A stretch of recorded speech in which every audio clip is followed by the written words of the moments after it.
And so these 5 bhikshus and this Upanishad bhikshu also have been certified by the Buddha. Certified meaning when they told him about their experience, yeah, and the Buddha said, yeah, that's that. You have been in Samadhi. You are at level of Arhat now. Congratulations. Buddha first came out of enlightenment. I would also like to be there. Taking in all this blessing, you understand, power, and I love, When Buddha first come out, he's so generous, understand me? Whoever come, take it, take it. And he has no worry about karma or nothing at that time from disciple. But even then later on, he has karma, because more disciples come, more karma accumulated. And even the Buddha cannot digest it immediately if it keep repeating and coming and not enough time to erase. Just like if you are very dirty, take a few showers, longer time to clean. If you just sweat a little bit, just a little soap or even no soap, you rinse it out. When it's accumulating, if you've been working all day in the hot sun, in the dirt, in cement, in the rock and all that, then of course you're more dirty. And all day, and not just a few minutes or a few 1 hour, 2 hours, different, same. The Buddha, when he first came out, no problem. By the way, I told you these 5 first bhikshu are very bad. They were taking Buddha's blood before, many former lives. You remember now, okay? So that doesn't mean they are good or angels or anything. It's still bad karma, yeah, and not very good, yeah. But the Buddha took them in, no problem. He didn't feel nothing. And another one, Upanishad came, also no problem. A few more, no problem. But in some time later on, normally Buddha don't mention much about his taking karma or anything, or no, not too much mention in the sutra. But one time something leaked out, like because of the disciples' karma, he has no food to eat for 3 months. He has to take horse feeding, horse food. Just one sentence that we can understand now, leaking out some secret, that the Buddha also took the karma from disciples. And mostly also in the Bible, like Jesus, nobody mentioned that. Jesus also don't say take karma or anything. He said, come to me, you heavy laden. I will, uplift you, quicken you. Yeah. But then later, in 1 or 2 sentences, they say, because of disciple karma, he has to be crucified. No need to say a lot. Then we know that it's all the time, just one time. If it mentioned one time, that means all the time, often, yeah. So the Buddha, at that time, it just came out, powerful, strong, don't have disciple, just 1 or 2, or even 2 dozen, 200 is a piece of cake for him. Later on, 2,000, 200,000, or maybe more. Then he crumbled, just for a little bit. And because of the disciple that he could not even stay long in the world. He's supposed to stay long, forever. But Ananda didn't answer, didn't beg him to stay, didn't say, oh, please stay. So finally, Buddha has to go. Nobody invited him to stay. Ananda was blurred and blinded by the karma of all people around him. And the Buddha's disciples' karma as well. See? It's not Ananda alone's fault. It's not his fault alone. It is a magic, web that casts on him and make him oblivious to what the Buddha meant. You see, Buddha cannot obviously say to him, Ananda, I'm going to say that I will stay forever, and then you have to invite me, okay? Buddha cannot do that. But Ananda is not enlightened enough at that time. It all has to be that way. It's not his fault, okay? Only after the Buddha nirvana, the Sangha looked down upon him, thinking he's always been living next to the Buddha and not enlightened enough, so they kick him out. Kick him out of the great assembly. Say, you're not worthy to be in here with us. and then kick him out, and he's so sad and shame, and he went to the forest, sit one night only. He became enlightened, enough to come back, and later become one of Buddha's successor. Huh? But that was Anand. Don't dream about it, okay? Ananda, he was an ancient Buddha also, okay? He just played his role at that time. Somebody has to play some role, okay? Not like two Buddhas sitting together, okay? Two Buddhas sit together. But don't think that you are also playing your whatever role, like Ananda, okay, huh? Please.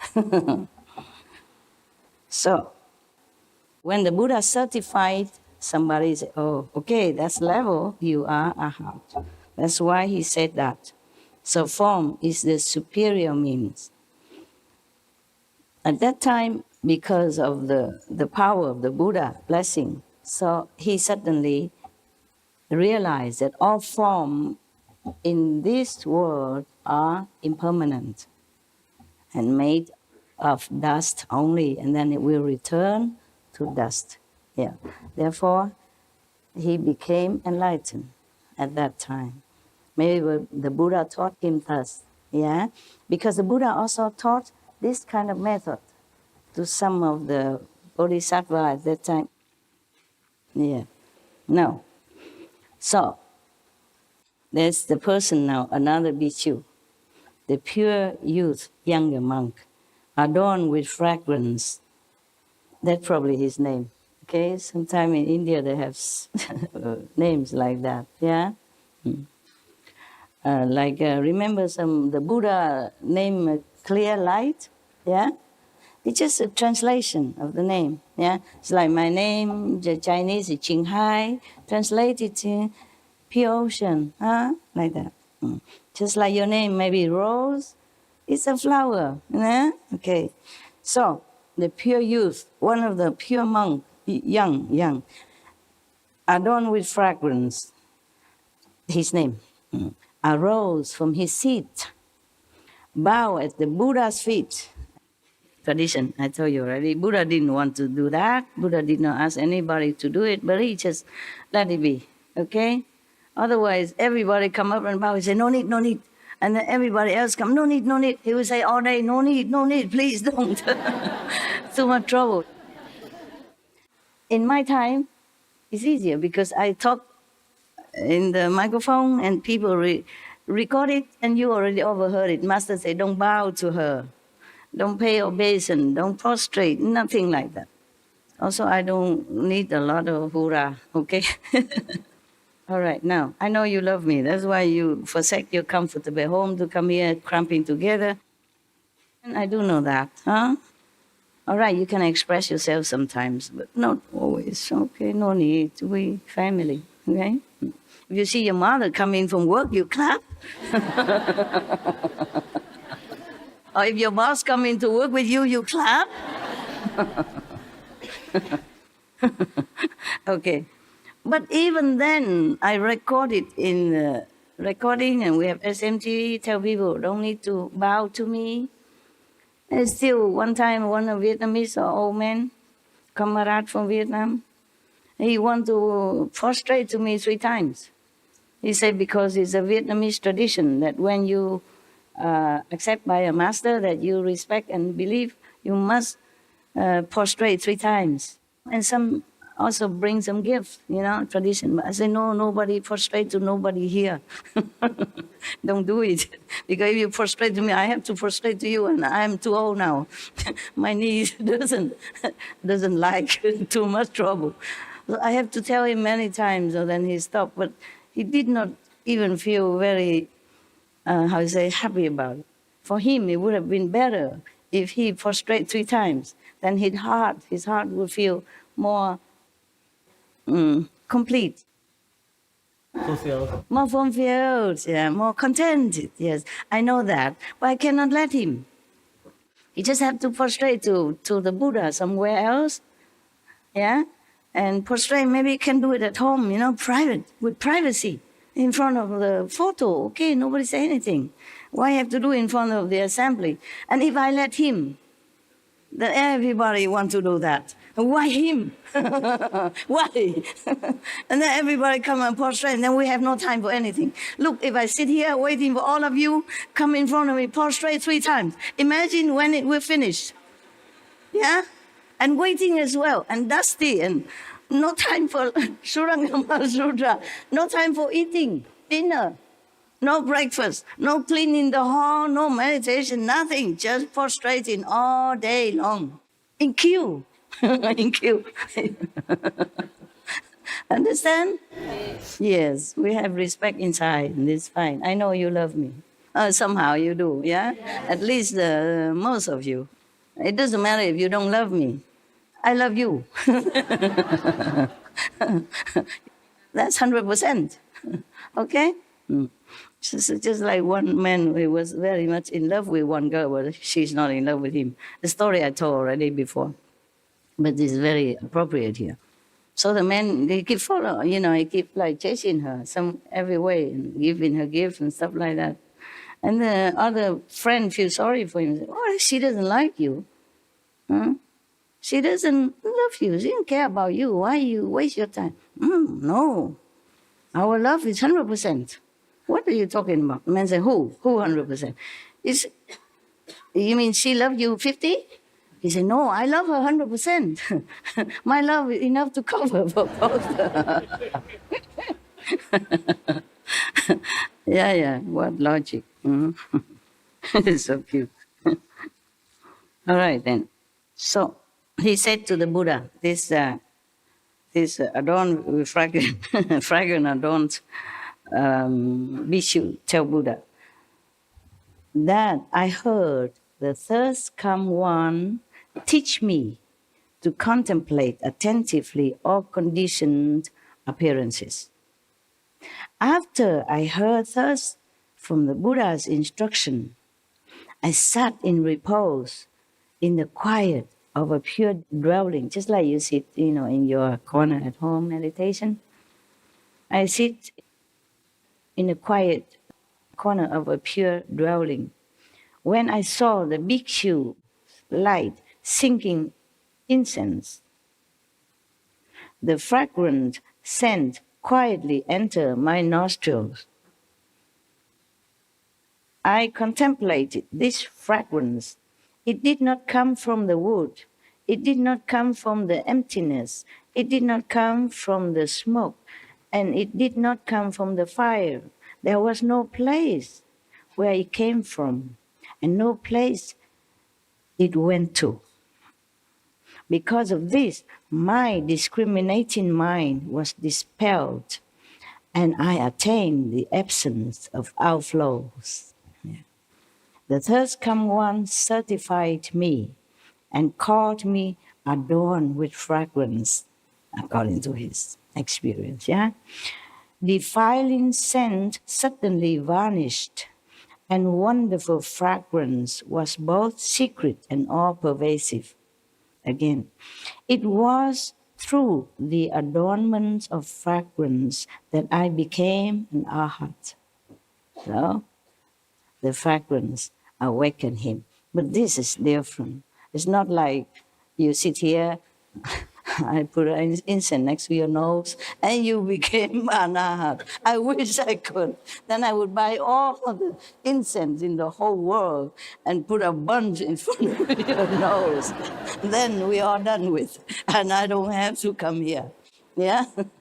And I will go buy incense and put on everybody knows I can outside in the world. Then we all enlightened. So, is that easy? In this time of Dharma ending age, even, all brainwashed. Okay. That is after he met the Buddha. One of the first disciples here. Buddha is still strong, young, full of power, newly enlightened. Of course, he's newly enlightened, meaning he newly reclaimed his position as a Buddha. Otherwise, he has been Buddha long before we even know what the name of the tree, or even know this word, nothing. Known long before this universe or this earth has been even formed.